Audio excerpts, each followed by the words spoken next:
আসসালামু আলাইকুম ওয়া রাহমাতুল্লাহি ওয়া বারাকাতুহু। ইন্নাল হামদুলিল্লাহ ওয়াসসালাতু ওয়াসসালামু আলা রাসূলিল্লাহি ওয়া বা'দ।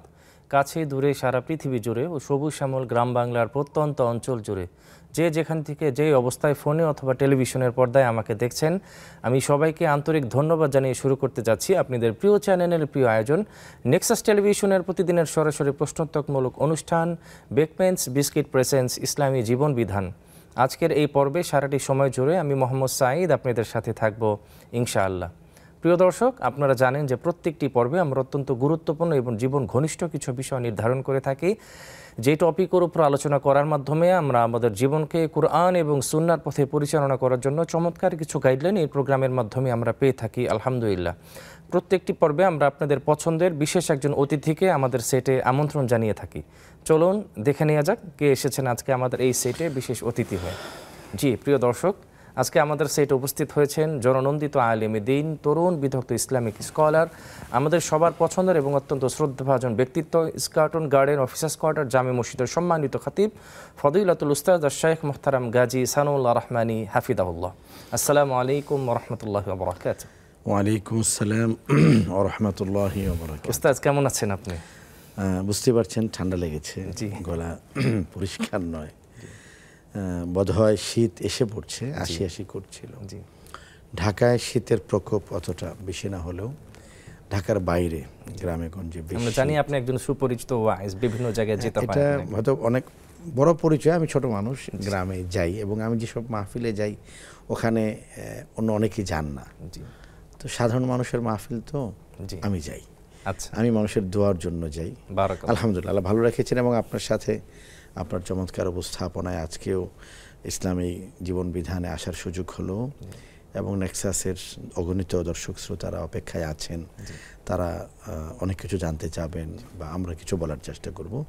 আপনাকেও ধন্যবাদ জানাচ্ছি, নেক্সাস পরিবারকেও ধন্যবাদ জানাচ্ছি। জাযাকুমুল্লাহ খাইর, আপনাকে আমাদের পক্ষ থেকে স্বাগত জানাচ্ছি। আলহামদুলিল্লাহ। জাযাকুমুল্লাহ। প্রিয় দর্শক, চমৎকার এবং গুরুত্বপূর্ণ যে টপিকের উপর আজকে আমরা কথা বলবো ইনশাআল্লাহ, সুদের ভয়াবহতা। আমরা যদি পবিত্র কুরআনুল হাকিমের একটি আয়াতের দিকে তাকাই, আউযু বিল্লাহি মিনাশ শাইতানির রাজীম, ওয়া হাল্লাল্লাহুল বাইআ ওয়া হাররামার রিবা। আল্লাহ তাআলা ব্যবসাকে হালাল করেছেন, সুদকে করেছেন হারাম। আমরা অনেক সময় বিভিন্ন সময় চিন্তা করে থাকি, যুক্তি দিয়ে থাকি যে আমি একটা জায়গায় টাকা ইনভেস্ট করবো, ব্যবসা লোভ ভাঙছে আমি টাকা খাটাবো, আমার অতিরিক্ত যে টাকাটা আসবে এই টাকাটাকে আমি ইন্টারেস্ট বা সুদ হিসেবে আমি ইউজ করব, ব্যবহার করবো। এখানে খারাপের বা দোষের কি আছে? আমাদের চোখে যেটাকে দোষ মনে না হলেও কুরআন এবং হাদিস এটাকে কেন দোষ বললো, এটাকে কেন হারাম বললো, এবং এই সুদের মধ্যে ভয়াবহতা কি আছে, এই ব্যাপারে আমি ইনশাআল্লাহ আজকে আমরা মোহতারাম শাইখের কাছ থেকে গুরুত্বপূর্ণ জ্ঞান গর্ব আলোচনা শুনবো। আপনারা চাইলে আমাদেরকে স্ক্রিনে দেওয়া নাম্বারে ফোন করতে পারেন, কমেন্ট করতে পারেন নেক্সাস টেলিভিশনের ইসলামিক পেজে। জি মোহতারাম শাইখ, আপনি ইতিমধ্যে আজকে অবগত হয়েছেন, আজকে আমরা গুরুত্বপূর্ণ যে টপিকের উপর কথা বলবো ইনশাআল্লাহ, সুদের ভয়াবহতা। সুদের ভয়াবহতার প্রশ্ন করার আগে আমি আপনার কাছে যেটা জানতে চাইবো, সুদের পরিচয় আমাদেরকে যদি বলতেন। আলহামদুলিল্লাহি রাব্বিল আলামিন ওয়াসসালাতু ওয়াসসালামু আলা রাসূলিল আমিন ওয়া আলা আলিহি ওয়া আসহাবিহি আজমাইন। আমি আমার খুতবার শুরুতে একটি বাক্য উপস্থাপন করেছি, যে বাক্যটি সূরা ফাতিহার বাক্য, আলহামদুলিল্লাহি রাব্বিল আলামিন। যে কথাটা আপনি আপনার উপস্থাপনায় বলেছেন যে সম্পদ আমার, অধিকার আমার। আমাদের অনেক নারী নেত্রীরা যারা আল্লাহ তাআলা যাদেরকে ধর্মীয় জ্ঞান থেকে বঞ্চিত করেছেন, তারা বলে যে দেহ আমার, স্বাধীনতা আমার। এই কথাটাই তো ভুল। দেহ যদি আপনার হবে তাহলে আপনি সারা জীবন 19 বছরের থাকুন দেখি, চমৎকার। আপনি 40 বছরে থাকুন দেখি, দেহ আপনার কিনা, যেহেতু আপনার মালিকানা, আপনি তো মালিকানা। 40 বছর পর তো ভাঁজ পড়ছে, 50-এর আগে তো 70-এর বুড়ি হয়ে যাচ্ছেন পর্দা না করতে করতে। কেন? এটা দেহটা আমার নয়, আমার শরীরটা আমার নয়, আমার জীবনটা আমার নয়, আমার সময়টা আমার নয়, আমার অর্থটা আমার নয়। ইন্না সালাতি ওয়া নুসুকি ওয়া মাহইয়ায়া ওয়া মামাতি লিল্লাহি রাব্বিল আলামিন। আপনি যেটা বলেছেন যে আমি আমার টাকা একজনকে 1 লাখ টাকা ধার দেব, এটার বিনিময়ে তার কাছ থেকে 1,20,000 টাকা নেব, তুমি নিতেই পারি না। আপনি নিতে পারেন না। কেন? কারণ যিনি আপনার রব এবং যিনি আপনাকে সম্পদ দিয়েছেন তিনি কুরআনুল কারীমের মাধ্যমে বলেছেন আহাল্লাল্লাহুল বাইআ ওয়া হাররামার রিবা, আমি সুদকে হালাল করেছি আর আমি ব্যবসাকে হালাল করেছি আর সুদকে হারাম করেছি। আহাল্লাল্লাহুল বাইআ, আমি ব্যবসাকে হালাল করেছি। ব্যবসায় আমাদের এই যে বিস্কিট দেখতে পাচ্ছেন আপনি, বেকম্যানস বিস্কিট, এটা ব্যবসা। বিস্কিট বিক্রি করা হচ্ছে, মানুষ কিনছে, সেখান থেকে প্রফিট হচ্ছে। আপনি 1000 কোটি টাকা প্রফিট করুন না, শরিয়া আপনাকে আটকায়নি। সুদ কেন হারাম? এর মূল কারণ হলো সুদের মাধ্যমে কেউ না কেউ ক্ষতিগ্রস্ত হচ্ছে। সুদের মাধ্যমে ইসলামী শরিয়াতে ব্যবসার মূলনীতি হলো খায়ের, ব্যবসার মূলনীতি প্রফিট নয়। ব্যবসার মূলনীতি প্রফিট হলে সুদ হালাল হয়ে যাবে, কিন্তু ব্যবসার মূলনীতি প্রফিট না, খায়ের, কল্যাণ। আমি আপনাকে এই গ্লাসে যেটা আছে এটা মেয়াদ উত্তীর্ণ, গ্লাসের মধ্যে হয়তো ধরুন এখানে চা দেওয়া হয়েছে, এটা মেয়াদ উত্তীর্ণ, এটা আমি আপনাকে দিতে পারবো না। কেন পারবো না? কারণ এটা দিলে আমার প্রফিট হবে, আপনার লস হবে, আপনার ক্ষতি হবে। তো শরিয়া শুধু ব্যবসায় প্রফিটের কথা বলে না, খায়ের কথা বলে। আর আপনাকেও বলা হয়েছে যে আপনি যখন কিনবেন তখন যেন আপনি তাকে ন্যায্য মূল্যে কিনেন। কুরআনুল কারীমে রব্বুল আলামিন অসংখ্য জায়গায় তিনি সুদকে হারাম করেছেন, বলেছেন। সূরা বাকারার মধ্যে তিনি 7 বার বলেছেন, কোরআনের বিভিন্ন জায়গায় তিনি বলেছেন জিনা করা হারাম, চুরি করা হারাম, হত্যা করা হারাম, অপরের সম্পদ গ্রাস করা হারাম। কোনো হারামের বিপরীতে রব্বুল আলামিন এত কঠিন কথা বলেননি। সুদের ব্যাপারে রব্বুল আলামিন যে কঠিন কথা বলেছেন, সুদের ব্যাপারে রব্বুল আলামিন 70টা ভয়াবহ কথা বলেছেন। এর যে ব্যক্তি সুদ খায়, সুদ দেয়, সুদ গ্রহণ করে, সুদের সাক্ষী হয়, প্রত্যেক ব্যক্তি 70টা অপরাধের সাথে যুক্ত। সবচেয়ে নিম্ন অপরাধ হলো নাউযুবিল্লাহি মিন যালিক, বলতেও যে জিহবা আড়ষ্ট হয়ে আসে যে আপন মায়ের সাথে জিনা করা। আল্লাহ হেফাজত করেন। এটা সর্বনিম্ন। সর্বোচ্চটা কি? আল্লাহ তাআলা বলেছেন যে আমার সাথে যুদ্ধ করে তারা কারা? যারা সুদ গ্রহণ করে। নাউযুবিল্লাহ। আল্লাহ তাআলা কোরআনের মধ্যে বলেছেন হারবিম মিনাল্লাহ, তারা আল্লাহর সাথে যুদ্ধ করে। কাল কিয়ামতের ময়দানে সুদখোরদেরকে বলা হবে আসো উইথ প্রিপারেশন, তোমরা তো সুদ খেয়েছিলে, সুদ নিয়েছিলে, সুদ দিয়েছিলে, সুদের সাক্ষী হয়েছিলে, সুদ ভিত্তিক ব্যাংকিং ব্যবস্থা তোমরা প্রবর্তন করেছিলে, এটাকে মডার্নাইজ করেছিলে। কেন? মানুষজন যেন জান্নাত থেকে ছিটকে পড়ে। আপনি দেখবেন সুদটা না খুব করকরে লাগে। সুদের ভয়াবহতা সম্পর্কে আমরা শুনবো ইনশাআল্লাহ। দুজন দর্শক আছে, প্লিজ। আসসালামু আলাইকুম ওয়া রাহমাতুল্লাহ।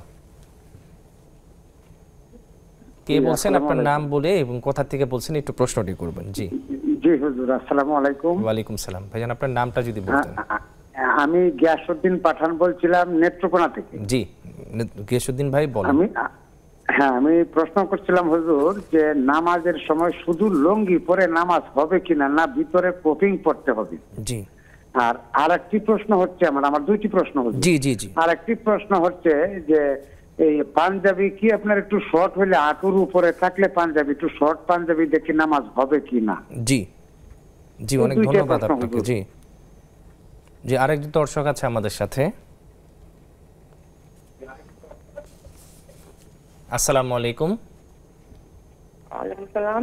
জি বোন, আপনি আশা করি ভালো আছেন। আপনার নামটি বলবেন, কোথা থেকে বলছেন এবং প্রশ্নটি করবেন। রোকসানা বলছি, রোকসানা লালবাগ থেকে বলছি। জি। আমি প্রশ্নটা বলতে চাইছিলাম, আমার এই জিনিসটা অনেক ভালো লাগে। একটু জোরে বলতেন আমাদের বোন প্লিজ। এই জীবন বিধানটা আমার অনেক পছন্দ লাগে। 4টার দিকে আমার পুরানো পর্যায়টা, আমার 12টার দিকে করেন না, রাতে 12টার পুরানো পর্যায়টা। জি জি জি, এটা আমরা চেষ্টা করব ইনশাআল্লাহ কর্তৃপক্ষের কাছে। আপনি 12টার দিকে করেন, আমি 4টার সময় নামাজ হয় আসলে, আবার সকালে 4টার দিকে তাহাজ্জুদ নামাজ পড়ি। ঠিক আছে ইনশাআল্লাহ আমরা এটাকে চেষ্টা করব এবং আপনার বিষয়টা আমরা কর্তৃপক্ষের কাছে উত্থাপন করব। জি জি শেখ, আমরা ধারাবাহিকভাবে আলোচনায় ফিরবো ইনশাআল্লাহ। কিন্তু দর্শক আমাদের কাছে কয়েকটি প্রশ্ন রেখেছিলেন। ওনার প্রথম প্রশ্নটি ছিল হচ্ছে যে শুধু লুঙ্গি পরে সালাত আদায় করা যাবে নাকি এর ভিতরে কিছু পরা লাগবে? না, নামাজের জন্য সুন্দর পোশাক পরা ইসলামের বিধান। প্রথম কথা হলো যে পুরুষের সতর ঢাকা থাকতে হবে। সতর কাকে বলে? নাভির উপর থেকে নিয়ে হাঁটুর নিচ পর্যন্ত। নাভির উপর থেকে নিয়ে হাঁটুর নিচ পর্যন্ত, এটাকে সতর বলে। তো লুঙ্গি পরলে তো সতর ঢাকা হচ্ছে, আচ্ছা, কিন্তু গা এটা তো উলঙ্গ থাকছে। এই অবস্থায় নামাজ পড়া যাবে না। নামাজ পড়তে হলে শালীন পোশাক পরতে হবে। লক্ষ্য করতে হবে আপনি আল্লাহ রাব্বুল আলামিনের সামনে দণ্ডায়মান হচ্ছেন। এখন আল্লাহর সামনে যেহেতু আপনি যাচ্ছেন, তখন সুতরাং আপনাকে ভালো পোশাক পরা নিজেকে যতটা সৌন্দর্যমণ্ডিত করা যায়। এই জন্য ওলামা ইকরাম একটা কথা বলেছেন যে যেই পোশাক পরে সামাজিক আয়োজনে যোগ দেওয়া যায়, সেই পোশাক পরে নামাজ পড়া যাবে। আপনি জামা পরা, পাঞ্জাবি পরা, আপনি একজন মানুষ আসলো, তার সাথে দেখা করতে গেলেও আপনি তো কিছুটা শালীন হয়ে যাবেন। নিশ্চয় লুঙ্গি আর কাঁধে গামছা দিয়ে আপনি চলে যাবেন না, বা সেন্ডো গেঞ্জি পরে চলে যাবেন না। আপনি গায়ের একটা সুন্দর ফতুয়া পরে বা একটা ফুল হাতা জামা পরে আপনি যাবেন। তো নামাজে যখন যাচ্ছেন তখন আপনি কেন সেটা গ্রহণ করবেন না? এই জন্য নামাজে যাওয়ার ক্ষেত্রে সৌন্দর্যময় পোশাক পরিধান করা এটা ইসলামের বিধান। বারাকাল্লাহ। শেখ, ওনার দ্বিতীয় যে প্রশ্নটা ছিল যে পাঞ্জাবি যদি একটু খাটো হয় বা একটু শর্ট হয়, সেই ক্ষেত্রে ওইটা পরে কি নামাজ পড়া যাবে কিনা? মূল কথা হল সেন্সের বিষয়। পাঞ্জাবি আমার মতো তো সবাইকে আমি আলখাল্লা পড়তে বলি না, জুব্বা পড়তে হবে না। যতটুকু পরলে আপনার কাছে মনে হয় যে আপনি নামাজের জন্য প্রস্তুত, অথবা শালীন ও ভদ্র পোশাক আপনি পরেছেন, সামাজিক যে কোনো আয়োজনে আপনি যেতে পারবেন। আপনি দেখবেন যে একটা পাঞ্জাবি আমাদের থাকে নামাজের জন্য, যেটা গত 9 মাস ধরে ধোয়া হয় নাই, এবং সেটার থেকে বিড়াল পচা গন্ধ আসতে থাকে। টুপির ক্ষেত্রে অনেক সময় এক্স্যাক্টলি। তো এটা ঝোলানো থাকে, এটা ওই যখন নামাজে যাবেন তখনই পরে, আর যখন তিনি মাছ বাজারে যাবেন তখন ইস্ত্রি করে শার্ট পরে যান। কেন ভাই? আপনার সেন্সের এত কি বলে এত মরুভূমি কেন, দুর্ভিক্ষ কেন আপনার সেন্সের? নামাজে যাবেন, সবচেয়ে সুন্দর পোশাকটা পরবেন আপনি, আল্লাহর সামনে দণ্ডায়মান হচ্ছে। একজন ভদ্রলোকের কথা আমি মৌলানা সাঈদ আপনার মাধ্যমে বলি। ওনাকে ফজরের সময় দেখলাম যে খুব একেবারে শুটেড পুটেড, খুব চমৎকার। তো আমি তাকে জিজ্ঞেস করলাম যে আপনাকে আমি ফজরে খুব গুছালো দেখি, এবং আপনি খুব বেশ নিট অ্যান্ড ক্লিন দেখা যায়, খুব সেজে গুজে।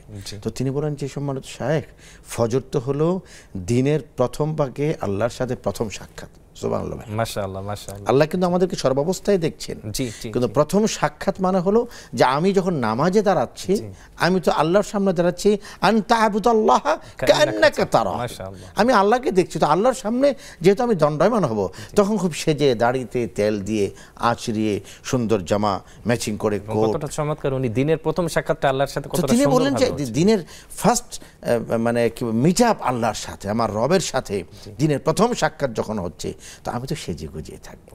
এই জন্য এটা গুরুত্বপূর্ণ বিষয়, নামাজের জন্য সুন্দর কাপড় পরিধান করা ইসলামের বিধান। জাযাকুমুল্লাহ খাইর। দুজন দর্শক আছে আমাদের সাথে। আসসালামু আলাইকুম। আসসালামু আলাইকুম। জি, আমাকে শুনতে পাচ্ছেন? ওয়ালাইকুম আসসালাম। জি বোন, আপনি কোথা থেকে বলছেন? আপনার নামটি বলে প্রশ্নটি করবেন, স্কলার আছে, আপনি উত্তর দিবেন। বাড্ডা থেকে বলছি। জি জি বোন। আমি বাড্ডা থেকে বলছি, ফেরদৌসী। আচ্ছা হুজুর, আমি একজনের কাছে শুনছি জানের বদল মোরগ মুরগি এগুলা কি সাদাকা করা যায়? জি জি, এটা আমি আপনার প্রশ্ন বুঝতে পেরেছি। জি জি, আরেকজন দর্শক আছে আমাদের সাথে। জি, লাইনটি বিচ্ছিন্ন হয়ে গেছে। প্রিয় দর্শক, খুব চমৎকারভাবে মোহতারাম শায়েখ আলোচনা করছেন এবং আপনাদের প্রশ্নগুলোর উত্তর দিয়ে যাচ্ছেন, আলহামদুলিল্লাহ। এরই মাঝে আমাদের সময় হয়ে গেলে একটি বিরতিতে যাবার, ফিরছি আমরা কিছুক্ষণ পরে, ততক্ষণ আমাদের সাথেই থাকুন।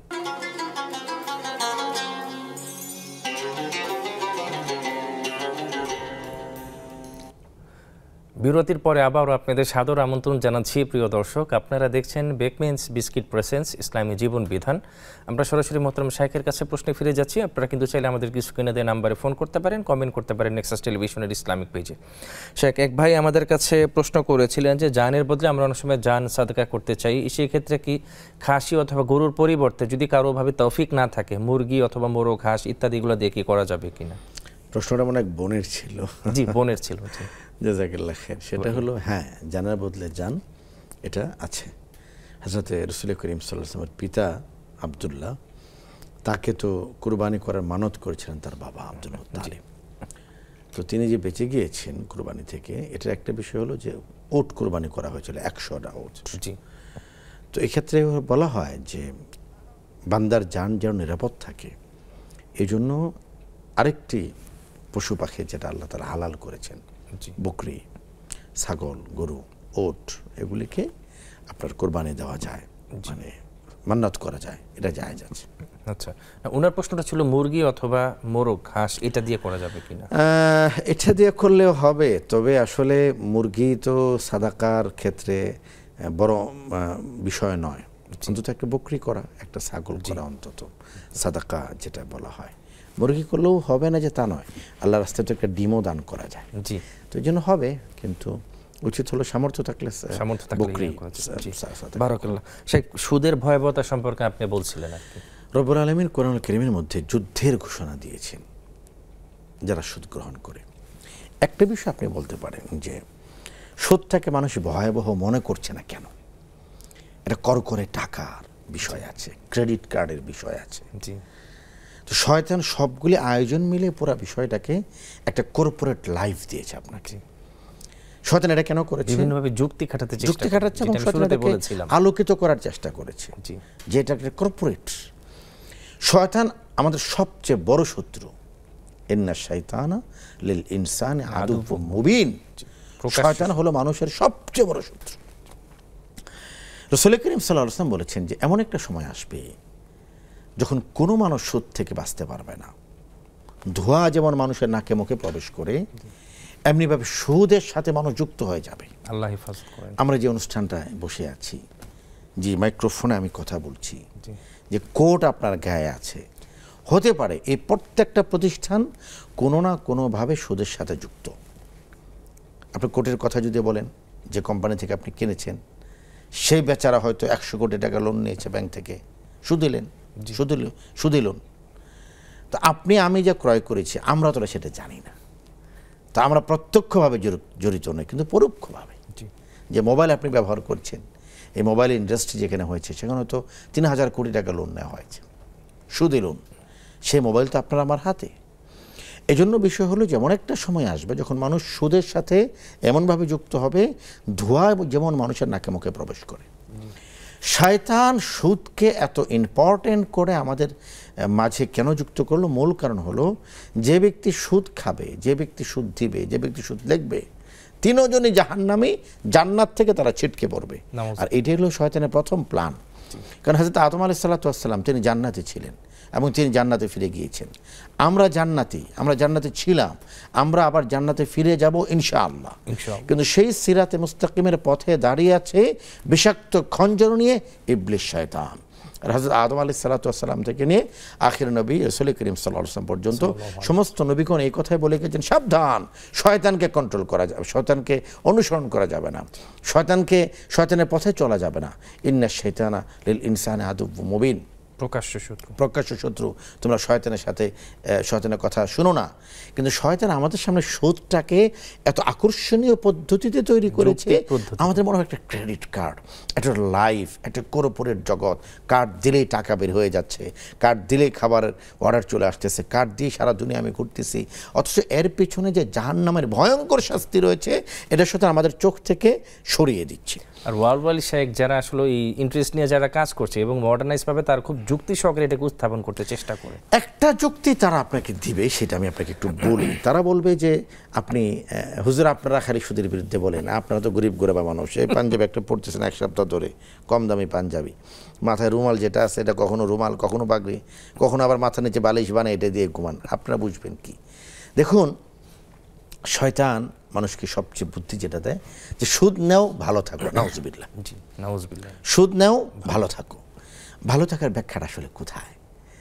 আইসিইউতে যিনি আছেন, আপনি তাকে বললেন দুপুরে আইসিইউতে আছেন, নাকে নল লাগানো, মনিটরে উঠতেছে, হার্টবিট উঠতেছে, আপনি তাকে বলেন যে you are kindly invited my dinner with Sonargaon hotel, যে আপনি আমার সোনারগাঁও হোটেলে ডিনারে আসবেন। তো উনি বলবেন আমার রুহু আসে আর যায়, তোমার সোনারগাঁও হোটেল দিয়ে আমি কী করব? আপনি দেখবেন যে সুখ কি জন্য। রাসূল করিম সাল্লাল্লাহু আলাইহি ওয়াসাল্লামের ঘরে এয়ার কন্ডিশন ছিল না, সুখ ছিল। আম্মা জান আয়েশার ঘরে ইন্টেরিয়র ডিজাইন ছিল না, হাইলি অফিশিয়াল অথবা হোম ডেকোরেটেড ইন্টেরিয়র ডিজাইন আমার নবীজির ঘরে ছিল না মহতারাম, সুখ ছিল। আম্মা জান হযরতে ফাতেমা সাইয়্যিদাতুজ জাহরা রাদিয়াল্লাহু তাআলা আনহা, তার ঘরে আপনার বক্স খাট ছিল না, সুখ ছিল, শান্তি ছিল। হযরত আলীর ঘরে আপনার কি বলে hot and cold water system ছিল না, গিজার ছিল না, ঘোরে রাউন্ড ডাইনিং টেবিল ছিল না, সুখ ছিল। এই জন্য সাহাবী জিজ্ঞেস করছেন, ইয়া রাসূলুল্লাহ, আপনি আমাকে একটা দোয়া শিখিয়ে দিন। রাসূল বলছেন, দোয়া করো, আল্লাহুম্মা ইন্নী আসআলুকাল আফিয়া, আল্লাহ আমি আপনার কাছে আফিয়ত চাই। ইয়া রাসূলুল্লাহ, আফিয়ত মানে কি? আরেক বর্ণনা এসেছে, রাসূল তার চাচাকে বলেছেন, চাচা আপনি প্রয়োজনে জীবন একবার হলো এই দোয়াটি পড়বেন, সুযোগ হলে বছরে একবার এই দোয়াটি পড়বেন, সুযোগ হলে প্রতি মাসে একবার এই দোয়াটি পড়বেন, সুযোগ হলে প্রতিদিন এই দোয়াটি পড়বেন, পারলে সারাদিন পড়বেন। আল্লাহুম্মা ইন্নী আসআলুকাল আফিয়া, আল্লাহ আফিয়ত চাই। আফিয়ত কাকে বলে? প্রশান্তিকে বলা হয় আফিয়ত, প্রশান্তিকে বলা হয় আফিয়ত। তো যারা সুদের সাথে যুক্ত হবে, আল্লাহর কসম তাদের জীবনে শান্তি আসবে না। গাড়ি থাকতে পারে, তাদের হাতে আইফোন থাকতে পারে, সামনে আইপ্যাড থাকতে পারে, রুমে এয়ার কন্ডিশন থাকতে পারে, তিনি বিমানে ট্যুর করতে পারেন, আমি স্ট্যাম্পে লিখে দিচ্ছি তার জীবনে শান্তি আসবে না, এটা আমার আল্লাহ বলেছে। জাযাকুমুল্লাহ খাইর। আল্লাহ আমাদের সবাইকে আল্লাহুম্মা ইন্নী আসআলুকাল আফিয়া এই দোয়ার উপর বেশি বেশি প্রতিদিন পাঠ করার তৌফিক দান করেন। দর্শক, দুজন দর্শক আছে আমাদের সাথে। আসসালামু আলাইকুম। আসসালামু আলাইকুম। ওয়ালাইকুম সালাম। জি বোন, আপনি আশা করি ভালো আছেন। আপনি কোথা থেকে বলছেন? আপনার নামটি বলে প্রশ্নটি করবেন প্লিজ। ভালো আছি। হ্যাঁ, আমার নাম শারমিন, পটুয়াখালী থেকে বলছি। জি। আমার প্রশ্ন হচ্ছে, আমরা তো নামাজ পড়ি, তো নামাজের প্রথমে সূরা ফাতিহার পরে বড় বড় যে সূরা, সূরা ইয়াসিন, সূরা আর-রহমান, সূরা বাকারা, বড় বড় সূরা আছে, এই সূরাগুলো 3 আয়াত পর্যন্ত পরে আমরা কি রুকু সিজদা করে নামাজ পড়তে পারবো, করা যাবে? এটাই আমার প্রশ্ন হচ্ছে। জি জি। আর কোনো প্রশ্ন আছে? জি আমি জি, আরেকজন দর্শক আছে। জি, আরেকটি প্রশ্ন ছিল যে আমি সবসময় অসুস্থ থাকি, একটা পর একটা অসুখ আছে, মানে কোনো মেডিসিন আমার কাজ করতেছে না। এখন আমি ইদানিং আরো বেশি অসুস্থ হয়ে পড়ছি। আমি সুস্থ হওয়ার জন্য মানে কি করতে পারি, কি করলে হয়তো আল্লাহ তাআলা আমার মানে আমাকে সুস্থতা দান করবেন? এই প্রশ্নগুলো ছিল। জি জি, প্রিয় বোন, আপনার জন্য আমরা সর্বপ্রথম দোয়া করি আল্লাহ তাআলা আপনাকে পরিপূর্ণভাবে সুস্থতা দান করেন। আরেকজন দর্শক আছে আমাদের সাথে। জি, 90 বিচ্ছিন্ন হয়ে গেছে। শাইখ বোন আমাদের কাছে প্রথমে যে প্রশ্নটি করেছিলেন যে সূরাতুল ফাতিহার শেষের 3 আয়াত, সূরাতুল বাকারার শেষের 3 আয়াত বা বড় বড় যে সূরাগুলো আছে, এটা দিয়ে কি সম্পূর্ণ সূরা দিয়ে কি স্বাভাবিকভাবে ফরজ নামাজগুলোকে আদায় করা যাবে কিনা, বা যদি শেষের 3 আয়াতগুলোও পড়ে বা বিকে নামাজ আদায় করা যাবে কিনা? অবশ্যই যাবে আমার বোন। কোরআনুল কারীমের যে কোনো জায়গা থেকে, যে জায়গায় আপনার কাছে সহজ লাগে, ভালো লাগে, পড়তে ভালো লাগে, যে কোনো জায়গা থেকে আপনি কোরআন পড়লে আপনার নামাজ হয়ে যাবে। নামাজের ক্ষেত্রে প্রথম বিধান হলো সর্বনিম্ন সীমানা হলো ছোট্ট 3টে আয়াত পড়া, 3টে আয়াত। যেমন ইয়া আইয়ুহাল মুদ্দাসসির কুম ফাআনজির ওয়া রাব্বাকা ফাকাব্বির, সূরা মুদ্দাসসিরের সবচেয়ে ছোট আয়াত। আরেকটু বড় হলো সূরা কাউসার, ইন্না আ'তাইনাকাল কাউসার ফাসাল্লি লিরাব্বিকা ওয়ানহার ইন্না শানিআকা ওয়াল আবতার। আর সূরা বাকারার শেষ 2 আয়াত বা 3 আয়াত, এটা বেশ লম্বা। তো এক আয়াত হলেই 1 রাকাত হয়ে যাবে। তো আপনি 2 আয়াত পড়তে পারেন। আমাকে এই ধরনের আরেকটি প্রশ্ন করেছেন যে আয়াতুল কুরসি দিয়ে কি নামাজ পড়া যায়? কেন যাবে না? আয়াতুল কুরসি তো কোরআনের একটা বিখ্যাত সূরা এবং আয়াত এবং আজিমুশান আয়াত। তো আমরা মনে করি আয়াতুল কুরসি, তারপরে সূরা হাশরের শেষ 3 আয়াত, এগুলি তো ফজিলতপূর্ণ আমল, এটা দিয়ে কি নামাজ হবে? অবশ্যই নামাজ হবে। আমি নফল নামাজ, তাহাজ্জুদের নামাজ অধিকাংশ সময় আমি আয়াতুল কুরসি এবং সূরা হাশরের শেষ 3 আয়াত দিয়ে পড়ি, কখনো সূরা ইয়াসিন, কখনো সূরা রহমান দিয়ে পড়ি। অবশ্যই হবে। এবং কোরআন পড়ার ক্ষেত্রে যে আয়াতটা আপনার কাছে প্রিয়, যে আয়াতটা আপনার কাছে ভালোবাসার, পড়তে ভাল লাগে, ভাবতে ভাল লাগে, শুনতে ভাল লাগে, উচ্চারণ করতে ভাল লাগে, সেটা আপনি বেশি করে পড়বেন। একজন সাহাবীর কথা মনে পড়ে গেল, মাওলানা সাঈদ আহমদ। ওনার নাম আমি আমার মতো করে বলি যে উনি হলেন ইমামুল ইখলাস, সূরা ইখলাসের ইমাম। তো মুসল্লিরা তো এমনি একটু ইমামের বিপক্ষে থাকে। তো এই মুসল্লিরা রাসূলের কাছে বেচানে আসলেন, ইয়া রাসূলুল্লাহ, আমাদের ইমাম সাহেব তো উনি ইমামুল ইখলাস হয়ে গিয়েছিলেন। কেমন এটা? উনি যে কোনো নামাজ পড়েন, রুকুতে যাওয়ার আগে কুল হুয়াল্লাহু আহাদ, যেই নামাজই পড়েন রুকুতে যাওয়ার আগে কুল হুয়াল্লাহু আহাদ। তো আল্লাহ রসুল তাকে ডাকলেন, প্রিয় সাহাবী, তুমি ইমামুল ইখলাস হয়ে গিয়েছো, প্রত্যেক নামাজে সূরা ইখলাস পড়ো। ইয়া রাসূলুল্লাহ, এটা তাওহীদের একটি সূরা। কুল হুয়াল্লাহু আহাদ আল্লাহুস সামাদ লাম ইয়ালিদ ওয়া লাম ইউলাদ। প্রতি বাক্যে বাক্যে তাওহীদের সুবাস, প্রতি শব্দে শব্দে তাওহীদের ঘোষণা, প্রতি লফজে লফজে তাওহীদের হুঙ্কার। এই সূরাটা আমার এত ভালো লাগে, আমি নিয়ত করি যে আজকে পড়বো না। তো যখনই রুকুতে যাওয়ার সময় হয় তখন আমার মন বলে ওঠে, আমাকে যে পড়লে না সূরা ফাতিহা, সূরা ইখলাস, তো আমি আবার পড়ি। দ্বিতীয় রাকাতে অন্য সূরা পড়ি। আবার যখন রুকুতে যাব আমার মন বলে ওঠে, আমি এই সূরাটা না পড়ে না থাকতেই পারি না। রাসূল বলছেন সূরা ইখলাসের প্রতি তোমার এই প্রেম তোমাকে জান্নাত পর্যন্ত পৌঁছে দেবে। সুবহানাল্লাহ। তো এই জন্য আমি আমার বোনকে বলবো যে যেই জায়গাটা আপনার ভালো লাগে, আমানুর রাসূল ভালো লাগে আপনি পড়ুন, সূরা ফাতিহার পরে আমানুর রাসূল পড়ুন, সূরা বাকারার শেষ 3 আয়াত পড়ুন, সূরা হাশরের শেষ 3 আয়াত পড়ুন, সূরা যে সূরাটা ভালো লাগে আপনি সেখান থেকে পড়তে পারেন। বারাকাল্লাহ। দুজন দর্শক আছে আমাদের সাথে। আসসালামু আলাইকুম ভাইজান, আপনি কোথা থেকে বলছেন? আপনার নামটি বলে প্রশ্নটি করবেন। ঢাকা উত্তর থেকে বলছিলাম হুজুর। জি জি ভাইজান বলবেন প্লিজ। আমি বলতে চাচ্ছিলাম যে বাংলাদেশের যে সরকারি ব্যাংকগুলো আছে যেমন সোনালী ব্যাংক, কৃষি ব্যাংক, এগুলোকে সুদের আওতায় না সুদ মুক্ত? জি। ব্যাংকে চাকরি এটা কি হালাল নাকি হালালের বহির্ভূত? জি জি এটাই আমার প্রশ্ন আর কি। জি ব্যাংক জি আরেকজন দর্শক আমাদের সাথে। জি দর্শক আমাকে শুনতে পাচ্ছেন? আসসালামু আলাইকুম। ওয়ালাইকুম আসসালাম। জি বোন, আপনার নামটি বলবেন, কোথা থেকে বলছেন, আপনার প্রশ্নটি করবেন। আমি সুলতানা মগবাজার থেকে বলছিলাম। জি জি বোন। আমি হুজুর 6 বছর ধরে আমি প্যারালাইজ। জি, আল্লাহ আপনাকে সুস্থতা আমি দান করুন। সংসারে কাজকর্ম করি, জি কিন্তু খুব ভালো করে পড়তে পারি। জি এটা আমার হাজবেন্ড চোটা আমার, এটা আমার গুনাহ হচ্ছে। জি বোন, আমি আপনার প্রশ্নটা বুঝতে পেরেছি এবং আজকের প্রোগ্রামের মাধ্যমে আমি আপনাদের জন্য দোয়া করছি, আপনার জন্য আল্লাহ তাআলা আপনাকে সুস্থতা দান করেন। আল্লাহুম্মা আমিন। প্রিয় দর্শক, খুব চমৎকারভাবে মুহতারাম শায়েখ আপনাদের প্রশ্নগুলোর উত্তর দিয়ে যাচ্ছেন আলহামদুলিল্লাহ। এরই মাঝে আমাদের সময় হয়ে গেলে একটি বিরতিতে যাবার, ফিরছি আমরা কিছুক্ষণ পরেই, ততক্ষণ আমাদের সাথেই থাকুন।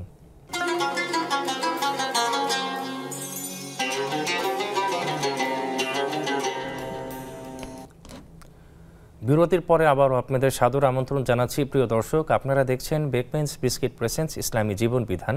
আপনারা চাইলে আমাদেরকে স্ক্রিনে দেওয়া নাম্বারে ফোন করতে পারেন, কমেন্ট করতে পারেন নেক্সাস টেলিভিশনের ইসলামিক পেজে। আমরা সরাসরি মুহতারাম শাইখের কাছে প্রশ্নে ফিরে যাচ্ছি।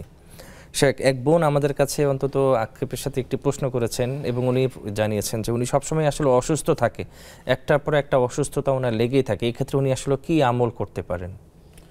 প্রথম বিষয় হলো আমি আমার বোনকে সান্ত্বনা দিতে চাই।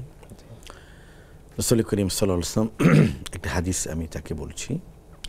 আল্লাহ রাসূল বলেছেন, মান ইউরিদিল্লাহু বিহি খাইরান, যে ব্যক্তির ব্যাপারে আল্লাহ তাআলা খায়রের ইচ্ছা করেন, ইউসিব মিনহু, আল্লাহ তাআলা তারকে মুসিবতের মধ্যে পরীক্ষা করেন। কোরআনে সে বিখ্যাত আয়াত রয়েছে, ইন্নাল্লাহা মা'আস সাবিরিন, আল্লাহ তাআলা ধৈর্যশীলদের সাথে আছেন। এর আগে আল্লাহ তাআলা একটা প্রেক্ষাপট বর্ণনা করেছেন, ওয়ালা নাবলুওয়ান্নাকুম বিশাইইম মিনাল খাউফি ওয়াল জু'i ওয়া নাকসিম মিনাল আমওয়ালি ওয়াল আনফুসি ওয়াস সামারাত ওয়া বাশশিরিস সাবিরিন। এটা হলো ঘোষণা। তো আমার বোন অসুস্থ থাকেন, এই অসুস্থতা মিনাল্লাহ, লা বা'সা তুহরুন ইনশাআল্লাহ। আমরা যে দোয়া পড়ি অসুস্থ রোগীদেরকে দেখলে রাসূল যে দোয়া পড়তেন, এটা আল্লাহর পক্ষ থেকে। অসুস্থ অবস্থার একটা ফজিলত আছে। এক নম্বর হলো, যত সময় কেউ অসুস্থ থাকে পুরা সময়টা তার গুনাহ মাফ হতে থাকে। সুবহানাল্লাহ। যত সময় কেউ অসুস্থ থাকে পুরা সময় তার দোয়া কবুল হতে থাকে। যত সময় অসুস্থ থাকে পুরা সময়টা ফেরেশতারা তার জন্য দোয়া করতে থাকেন। যত সময় অসুস্থ থাকে পুরা সময় তিনি আল্লাহমুখী হন। আল্লাহ ক্ষমা করুক আমাদেরকে। শয়তান এই জায়গাতে আমাদেরকে বিভ্রান্ত করে। আমাদের কি হয় যে যত সময় অসুস্থ থাকে এতক্ষণ সে সিনেমা দেখতে থাকে, ক্ষমা করবেন, যেটা সমাজে হয় আর কি। আমরা বলি যে আমরা টাইম পাস করছি, টাইম পাস করতেছি। এখন তিনি আর কোনো ভালো কাজ করেন না, সারাদিন তিনি সিনেমা দেখেন। আল্লাহ মাফ করুক। এই জন্য অসুস্থতার সময়টা তো আল্লাহ তাআলার নিকটবর্তী হওয়ার সময়। রাসূল করিম সাল্লাল্লাহু আলাইহি ওয়াসাল্লাম সুস্থতাকে উনি আমাদের বলেছেন ইগতানিম খামসান ক্বাবলা খামসিন, 5 জিনিসের পূর্বে গনিমত মনে করো। একটা হলো সিহহাতুকা ক্বাবলা মারাদিক, তোমার সুস্থতাকে গনিমত মনে করো অসুস্থ হয়ে যাওয়ার পূর্বে। অসুস্থ যখন আপনি হয়ে গেলেন তখন আপনি এই কথা বিশ্বাস করুন যেটা আল্লাহর পক্ষ থেকে মিনাল্লাহ। সুতরাং এখন আমার গুনাহ মাফ হচ্ছে, এখন আমার যে কষ্ট হচ্ছে এর মাধ্যমে আল্লাহ তাআলা আমার মর্যাদাকে উঁচু করছেন, আমার মর্যাদাকে সম্মানিত করছেন, উচ্চকৃত করছেন। এই সময় তিনি ইস্তিগফার পড়বেন, দোয়া পড়বেন, আল্লাহমুখী হবেন। দেখুন, খুব ছোট থেকে ছোট অসুস্থতায় মানুষ মৃত্যুর দুয়ার পর্যন্ত পৌঁছে যায়, আবার অনেক বড় অসুস্থতা থেকেও মানুষ ফিরে আসে। এগুলি আমাদের সামনে আল্লাহ তাআলার পক্ষ থেকে বিভিন্ন মেসাল, উদাহরণ, যে সর্বাবস্থায় যেন তুমি আল্লাহমুখী থাকো। এই জন্য কোনো অসুস্থতাকে ছোট মনে না করা, আবার কোনো ভয় বা অসুস্থতাকে বড় মনে না করা। মনে করতে হবে হাযা বালাউন ওয়া ইবতিলাউন ওয়া ইমতিহানুন মিনাল্লাহি তাআলা, এটা আল্লাহর পক্ষ থেকে একটি পরীক্ষা, এটা বলা তিনি আমার পরীক্ষা করছেন। সুতরাং আমি যেন আল্লাহ তাআলার এই পরীক্ষায় পাশ হই, ইস্তিগফার করা, তওবা করা, আল্লাহর কাছে সবসময় দোয়া করতে থাকা। আল্লাহ তৌফিক দান করেন। শেখ এক ভাই আমাদের কাছে প্রশ্ন করেছিলেন যে বাংলাদেশে যতগুলি সরকারি ব্যাংক আছে এগুলোকে আসলে সুদমুক্ত ব্যাংক কিনা। উনি আমার ভাই খুব বিচক্ষণ মানুষ, উনি দুটো পক্ষ বলেছেন। একটা বলেছেন যে সেটা হলো এটা হালাল কিনা, অথবা আরেকটা দ্বিতীয় প্রশ্ন ছিল হালাল, হ্যাঁ হালাল কিনা, আরেকটা হলো যে এটা হালালের ভিন্ন কিনা। তিনি সরাসরি হারাম বলতে চাননি। মূল কথাটা হলো আমি কোনো ব্যাংকের পক্ষে আর বিপক্ষে নই। মূল কথা হলো যে কোনো অর্থ ব্যবস্থা শরীয়ত মোতাবেক হলে এটা জায়েজ, শরিয়ার বাইরে হলে এটা হারাম লা শাক্কা ফি। এজন্য শরিয়া মেনটেন করা হচ্ছে কিনা। শরিয়া মেনটেনের ক্ষেত্রে আবার দুটো বিষয়। একটা আছে যে সমস্ত প্রতিষ্ঠান তারা বলছেন যে আমরা শরিয়া মেনটেন করি, তারা একটি শরিয়া কমিটির কথা বলেন, বোর্ডের কথা বলেন, শরিয়া সুপারভাইজারি কমিটি। এই সুপারভাইজারি কমিটির বেশ কিছু ভালো এবং মন্দ অভিজ্ঞতা আমার আছে। এই কমিটি কখনো শুধুমাত্র ইন্টেরিয়র কমিটি হয়, যেমন আপনি বিভিন্ন কিছু দেখেন না যে আমাদের এখানে ওই যে সুন্দর সুন্দর জিনিস সাজানো আছে, এগুলো শুধু রূপসজ্জা দেখানোর জন্য। এটা আসলে কোনো ওই যে ফুল একটা আছে কাঠের ফুল, এটা কোনো ফ্লেভার নেই। তো অনেক শরিয়া কমিটি থাকে কাঠের ফুলের মতো, ওনারা মাসে 3 মাসে একবার আসেন, ভালো ভালো ডিনার হয়, ভালো ভালো লাঞ্চ হয়, এরপর চলে যান, আমি শুনেছি আর কি। কিন্তু ওনাদের শরিয়া সুপারভাইজারি কমিটির সিদ্ধান্তের বাইরে যদি কোনো ব্যাংক পরিচালিত হয়, এই ব্যাংকে শরিয়া মোতাবেক ব্যাংক বলার কোনো সুযোগ নেই। এটা আপনি যে কোনো ব্যাংকের কথা আপনি বলতে পারেন। এজন্য তবে আমি বিশ্বাস করি মানুষের ব্যাপারে নেগেটিভ ধারণা না করে পজিটিভ ধারণা করা উত্তম। আমি বিশ্বাস করি বাংলাদেশে যারাই শরিয়ার কথা বলছেন তারা হয়তোবা শরিয়া সুপারভাইজারি কমিটির প্রতি তারা দায়বদ্ধ, এবং শরিয়া সুপারভাইজারি কমিটি যেটা বলছেন সেই অনুযায়ী তারা করেন। যদি এমনটি করেন তাহলে শরিয়া অনুযায়ী পরিচালিত ব্যাংকগুলো 100% হালাল হবে ইনশাআল্লাহ। এর ব্যতিক্রম হলেই সেখানে শরিয়া অনুমোদন করবেন। জাযাকুমুল্লাহ। শেখ ভাই দ্বিতীয়তে যে প্রশ্নটি করেছিলেন যে ব্যাংকে চাকরি করা কি হালাল কিনা, এটা একটা সেন্সিটিভ প্রশ্ন। এক নম্বর হলো যে না, সুদী ব্যাংকে চাকরি করা হালাল নয়। আচ্ছা, তাহলে কি আজকে সবাই একসাথে বাংলাদেশের 30টা ব্যাংকের সমস্ত স্টাফরা আগামীকাল সকালে তারা কি রিজাইন দিবেন? না, শরিয়া বলছেন হালাল যে নয় এটা আপনি জানেন। এবার আপনি আপনার এর চেয়ে বেটার অপশন খুঁজেন। আপনি ব্যাংকে বলুন যে আপনারা আমাদেরকে, আমরা তো expert of banking sector system, আপনারা আমাদেরকে শরিয়া ভিত্তিক ব্যাংকে পরিবর্তন করুন। বাংলাদেশে আপনি দেখেছেন যে অনেকগুলো ব্যাংক, তারা কনভেনশনাল ব্যাংক ছিল, সেখান থেকে তারা শরিয়া ভিত্তিক ব্যাংকে চেঞ্জ হয়েছে অনেকগুলো, আলহামদুলিল্লাহ, এবং তারা নিঃসন্দেহে ভালো করবেন, এটা কোরআনের ঘোষণা। তো সুতরাং আমি বলবো যে ব্যাংকিং সিস্টেম তো লাগবে। তো যারা সুদী ব্যাংকিংয়ে আছেন, আপনারা আপনাদের ঊর্ধ্বতর মহলকে আপনারা প্রস্তাব করুন অথবা প্রেশার ক্রিয়েট করুন যে আমরাও শরিয়া ভিত্তিক হই। শরিয়া ভিত্তিক হলে দুনিয়াতেও ফায়দা, আখিরাতেও ফায়দা, দুনিয়াতেও মুক্তি, আখিরাতেও মুক্তি।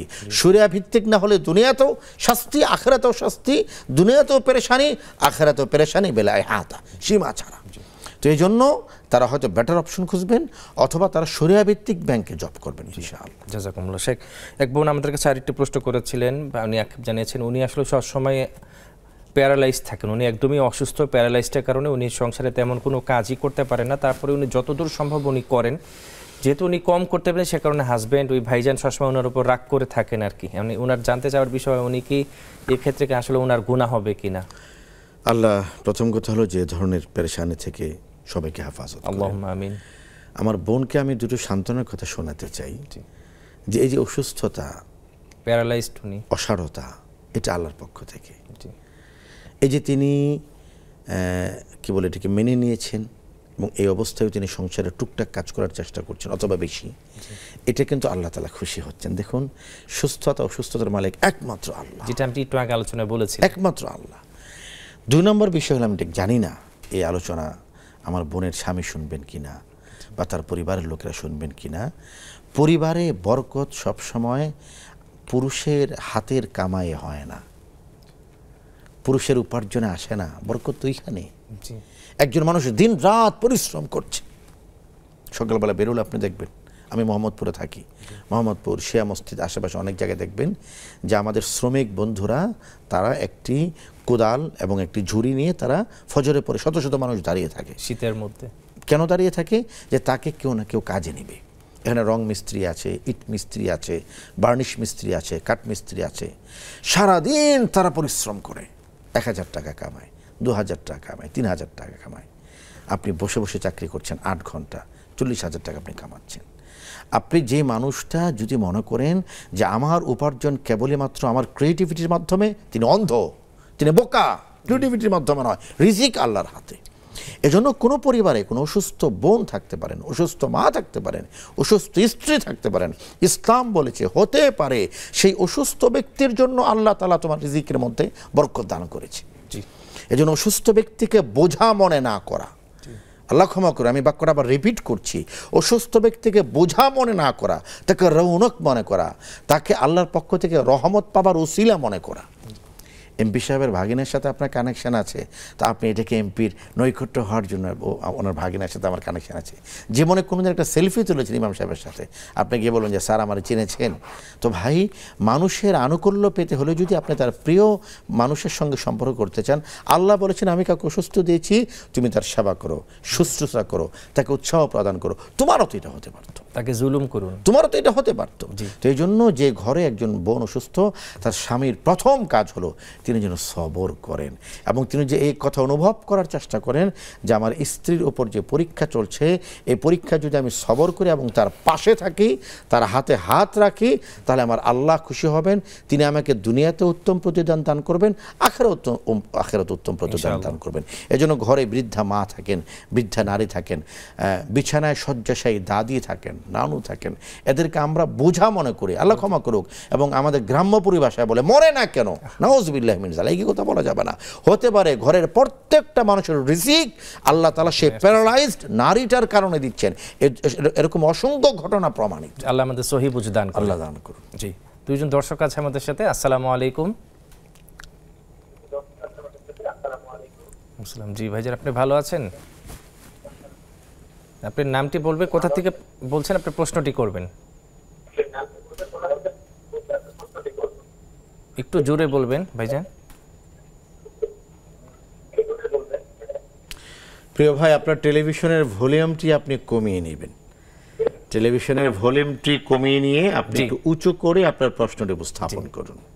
জি, আসসালামু আলাইকুম। আসসালামু আলাইকুম। ওয়ালাইকুম আসসালাম। মাশাআল্লাহ, আপনি ভালো আছেন? আমি মোহাম্মদ আবুল কাসেম সাতকানিয়া থেকে বলছিলাম। জি বলবেন ভাইজান। আমি বলতে চাই, ইমাম মুয়াজ্জিন ওরা সমাজের সবচেয়ে উঁচু ব্যক্তি। জি, ওদের আরো উঁচু কি কোন রাজনৈতিক দলের কোন ইয়াটা আছে? ওরা ওখানে যাই কি করে? কোন রাজনৈতিক দলে যায় আরো ওদের সেই আরো উঁচু মানের কি কেউ আছে নাকি ওখানে? জি। আরেকটা প্রশ্ন আছে, ওই আপনি আর আমি একসাথে বসলাম, তাহলে পায়ের উপর পা দিয়ে বসা এটা কিরকম? এটা কি বলে? এটা এই প্রশ্ন একটু দেই। আসসালামু আলাইকুম। ওয়ালাইকুম আসসালাম। প্রিয় দর্শক, খুব চমৎকারভাবে মোহতারাম সাহেব আমাদের প্রশ্নগুলোর উত্তর দিয়ে যাচ্ছেন। এরই মাঝে আমাদের সময় হয়ে গেলে একটু বিরতিতে যাবার, ফিরছি আমরা কিছুক্ষণ পরে, ততক্ষণ আমাদের সাথেই থাকুন।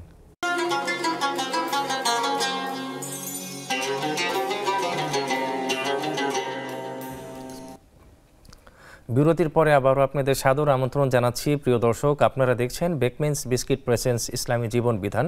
আমরা সরাসরি মোহতারাম শাইখের কাছে প্রশ্নে ফিরে যাচ্ছি। শেখ, এক ভাই আমাদের কাছে একটি প্রশ্ন করেছিলেন সাতকানিয়া থেকে, যে মসজিদে কি রাজনৈতিক বক্তব্য দেওয়া যাবে কিনা? শতভাগ। রাসূল করিম সাল্লাল্লাহু আলাইহি ওয়াসাল্লাম রাজনীতি করেছেন মসজিদ কেন্দ্রিক। তবে হ্যাঁ, এখানে একটা বিষয় আছে যে আমাদের মসজিদগুলোতে দুনিয়ার রাজনীতি করা হয়। মসজিদে দুনিয়াবি কথা বলাই হারাম। সুতরাং দুনিয়াবি রাজনীতি করা যাবে না। মসজিদ হতে হবে শরিয়া ভিত্তিক রাজনীতির প্রধান কেন্দ্র। চমৎকার বলেছেন। এখন সমাজের রাজনৈতিক নেতাদের উচিত তারা প্রত্যেকটা মসজিদের ইমামকে তাদের দলের ধর্মীয় প্রধান মানবেন। যে এলাকার যিনি এমপি হবেন তিনি বলবেন যে এলাকার সবচেয়ে বড় আলেম যিনি, তিনি আমার ইমাম। এই শর্তগুলো মেনে ইমাম যেভাবে বলবেন আমি সেভাবে চলবো, যদি তিনি মুসলিম হন আর কি। সুরঞ্জিত সিং গুপ্ত তো আর ইমামকে ইমাম মানবে না, ও তো মানবে আরেকজনকে। তো যদি যে এলাকায় যিনি নির্বাচন করছেন তিনি মুসলিম হন, তিনি বলবেন এই এলাকার সবচেয়ে বড় যিনি ইমাম তিনি আমার ইমাম। ইমাম যেভাবে বলবেন আমি সেভাবে রাষ্ট্র চালাবো। ইসলামে আদর্শ যদি রাষ্ট্র পরিচালিত হয়, রাষ্ট্রে সুদ থাকবে না, ঘুষ থাকবে না, দুর্নীতি থাকবে না, নারী নির্যাতন থাকবে না, এই যে ফিতনা ফাসাদ দেখতে পাচ্ছেন এগুলি থাকবে না। সমাজ হবে মদিনার সমাজের মতো সোনালী সময়, যদি সমাজের রাষ্ট্র এবং সমাজের দায়িত্বভার গ্রহণ করেন ওলামায়ে কেরাম, ইনশাআল্লাহ তাআলা। জাযাকুমুল্লাহ খায়র। শেখ ভাই আমাদের কাছে আরেকটি প্রশ্ন করেছিলেন, স্বাভাবিকভাবে যে কোনো একজন মানুষের সামনে পায়ের উপর পা তুলে বসা যাবে কিনা, এটা কি জায়েজ আছে কিনা? দেখুন, চারজানু হয়ে বসার মধ্যে ইসলামের কোনো বিধিনিষেধ নেই। কমফোর্টেবল হয়ে বসা। তবে হ্যাঁ, বৃদ্ধ মানে বড়কে শ্রদ্ধা করা, ছোটকে স্নেহ করা, এটা রসুলের সুন্নাহ। রসুল বলেছেন যে ব্যক্তি বড়কে সম্মান করে না, ছোটকে স্নেহ করে না, ফালাইসা মিন্না, সে আমার উম্মতের মধ্যে নয়।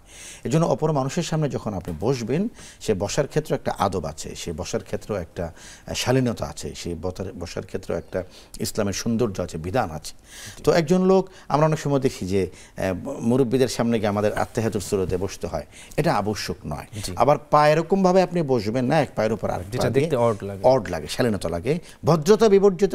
ইসলামের শিষ্টাচার বলে একটা বিষয় আছে, আখলাক, ইসলামের শিষ্টাচার সবচেয়ে সৌন্দর্যময়, এই জন্য শিষ্টাচারকে ফলো করবে। জি, জাযাকুমুল্লাহ খাইর। শেখ, এক বোন আমাদের কাছে মাহফুজা মুস্তাফা ফেসবুকে জানতে চেয়েছিলেন যে জোহরের সালাতের ওয়াক্ত শেষ হয়ে যাচ্ছে, এই কারণে আগে ফরজটা আদায় করে এরপরে সুন্নত পড়া, এটা কি অবশ্যই সমস্যা হবে? তো যদি শেষের দিকে হন তাহলে তিনি শুধু ফরজটাই আগে পড়বেন, সময় থাকলে পর সুন্নত পড়বেন, সময় না থাকলে সুন্নত পড়বেন। জি, বারাকাল্লাহ। ফেসবুকে আরেক বোন আমাদের কাছে জানতে চেয়েছিল আর কি, যে বায়ু বের হয়ে যাচ্ছে এটা মনে হচ্ছিল, বাট আসলে বের হয় না, এই ক্ষেত্রে কি আসলে নামাজে কোনো সমস্যা হবে কিনা? এই ধরনের সেন্সিটিভ টাইম কেন যাবে, মানে বায়ু যদি ধাক্কাধাক্কি করতে থাকে, প্রশ্নটা ছিল আসলে যার ব্যাপারে উনি জানতে চেয়েছেন, উনি আসলে মুরব্বী। আচ্ছা, দুটো বিষয়। একটা বিষয় হলো যে কারো যদি বায়বীয় সমস্যা থাকে, তাহলে তিনি প্রশান্তির সাথে নামাজ আদায় করবেন। অনেকের আছে অজু করতে হবে এই ভয়ে তারা আটকে রাখেন, এটা শারীরিক সমস্যা, স্বাস্থ্যগত সমস্যা, বিধানের ক্ষেত্রে সমস্যা। তিনি ওয়াশরুমে যাবেন, ওয়াশরুমে গিয়ে সম্পূর্ণরূপে পরিষ্কার হবেন, সব ধরনের চাপ মুক্ত হবেন, এরপরে তিনি অজু করে নামাজ পড়বেন। অজু করার গাফলতিতে বায়ু চেপে নামাজ পড়বেন, এই নামাজ মাকরুহ। অজু করার গাফলতিতে প্রস্রাব চেপে নামাজ পড়বেন, এই নামাজ মাকরুহ। এই জন্য অজু করার আগে সব ধরনের চাপ মুক্ত হয়ে নেবেন তিনি। বৃদ্ধ মানুষদের ক্ষেত্রে এটা হয়, বায়ু বের হলো কি হলো না, হলো কি হলো না। এখানে একটা বিষয় আছে, যাদের সবসময় প্রবলেম হয় তাদের ক্ষেত্রে, কিছু কিছু লোকের ক্ষেত্রে বলা হয় যদি বের হয়েছে কি হয় না, এটা তিনি কনফিউশন। তো এই ক্ষেত্রে বলা হয় যে যদি দুর্গন্ধ আসে, উনি বুঝেন যে হ্যাঁ বের হয়েছে, সেক্ষেত্রে তার ওজু ভাঙবে। আর যদি মনে হয় না বের মনে হয়নি, তিনি ইসআল নাফসাক, নিজের নফসকে জিজ্ঞেস করবেন। যদি মনে হয় যে না এমন কিছু হয়নি, আলহামদুলিল্লাহ নামাজ পড়ে ফেলবেন। আর যদি মনে হয় যে না মনে হয় হয়ে গেছে, তাহলে ওজু করে নেবেন। জি, সেখানে আপনার কাছে আরেকটি গুরুত্বপূর্ণ প্রশ্ন রাখতে চাই। অনেক পেশেন্ট এরকম আছে যাদের প্রতিনিয়ত বায়ু বের হচ্ছে, এরকম হতে থাকে, এবং ইউরিন পাসের ক্ষেত্রেও প্রতিনিয়ত এরকম হতে থাকে, ক্যাথেরা পড়তে থাকে, এক্ষেত্রে আসলে ওনারা নামাজটা আদায় করবেন কি? এটাকে ফিকহের শাস্ত্রে বলে সালিসাল বাউল, মানে ড্রপিং, ধারাবাহিকভাবে ফোঁটা পড়ছে, বা সালিসাল রিহ, বারবার বাতাসে বের হচ্ছে, এটা একটা অসুস্থতা। লা ইউকাল্লিফুহুল্লাহু নাফসান ইল্লা উসআহা। মাযুরের ক্ষেত্রে শরিয়া কোনো বিধানকে চাপিয়ে দেয় না। ওনাদের ক্ষেত্রে হলো উনি একবার উযু করবেন, উযু করে যোহর পড়বেন, এই উযু দিয়ে আর আসর পড়তে পারবেন না। আসরের সময় আবার উযু করবেন, ওই উযুতে তিনি আসর পড়বেন, এই উযু দিয়ে আবার মাগরিব পড়তে পারবেন না। তো উযু করার পরও তার ড্রপিং হচ্ছে অথবা বায়ু বের হচ্ছে, এটা তিনি মাযুর, আল্লাহ তাআলা মাযুরকে ক্ষমা করে দিয়েছেন। তবে হ্যাঁ, প্রত্যেক নামাজের জন্য তাকে আলাদা করে উযু করতে হবে। জাযাকুমুল্লাহ খাইর। যেহেতু শীতের দিন চলে এসেছে, অনেকে যারা একটু বয়োবৃদ্ধ, ওনাদের অসুস্থতার বিষয় থাকে, এই কারণে ওনারা তায়াম্মুমের সিস্টেমটা সম্পর্কে একটু জানতে চাই। আসলে তায়াম্মুমটা কি দ্বারা করবে, কিভাবে করবে, এই ব্যাপারে শুধুমাত্র পানি না পাওয়া গেলেই তায়াম্মুম করা যাবে। শীতের কারণে তায়াম্মুম করার কোনো সুযোগ নেই। জি, অবশ্যই তায়াম্মুম করতে হবে। তো শীত আসছে, বৃদ্ধদের ক্ষেত্রে আমি বলবো চামড়ার মোজা পরবেন। চামড়ার মোজা পরলে অন্তত পা ধোয়া থেকে 24 ঘন্টা আপনি বেঁচে যাবেন। মুসাফির হলে আপনি 3 দিন বেঁচে যাবেন। এটা হলো বিষয়। গরম পানি দিয়ে ওযু করবেন। 2 নম্বর বিষয় হলো যখন পানি পাওয়া যাবে, লাম ইয়াজিদিল মা, নো ওয়াটার হেয়ার, পানি নাই, এটা শুধুমাত্র বিমানে হয়।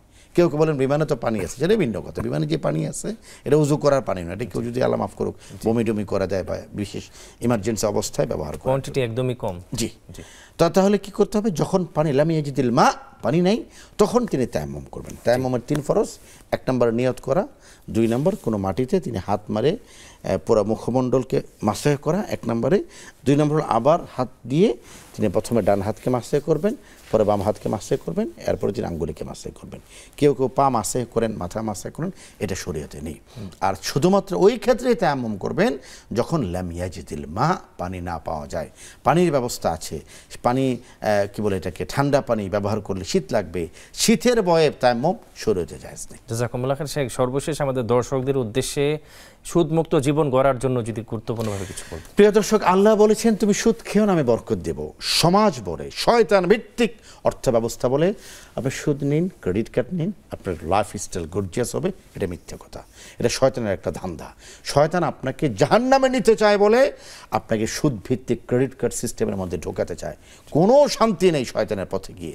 একমাত্র শান্তি আল্লাহর আনুগত্যে, একমাত্র শান্তি রসুলের আনুগত্যে, একমাত্র শান্তি ইসলাম বর্ণিত অর্থনৈতিক ব্যবস্থায়।